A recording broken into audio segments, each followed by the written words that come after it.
Hello சகோ, இன்றைக்கி ஒரு குட்டி கதையோடு தான் வந்திருக்கேன். ஒரு எறும்பின் கதை கேட்கலாமா?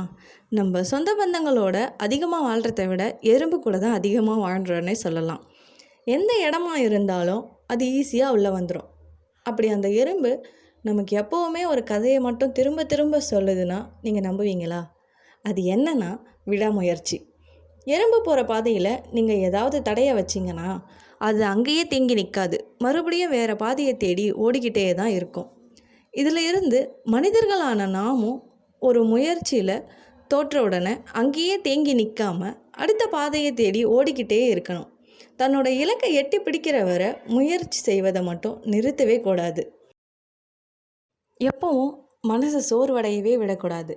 நமக்கு மோட்டிவேஷன் தர மாதிரி ஏதாச்சும் ஒரு ஸ்பீச்சோ இல்லைனா ஏதாச்சும் ஒரு வீடியோவோ ஏதாச்சும் நம்மளுக்கு பிடிச்ச க்யூட்டோவோ ஏதாச்சும் ஒன்று பார்த்து நம்மளே செல்ஃப் மோட்டிவேட் பண்ணிக்கிட்டே இருக்கணும். அந்த எறும்பு மாதிரி நம்ம எப்போவுமே நம்ம இலக்கை விடாமல் அடையணும்னு ஃபாலோ பண்ணிக்கிட்டே இருக்கணும். ஏன் நீங்கள் அந்த எறும்பையை கூட ஃபாலோ பண்ணலாம்.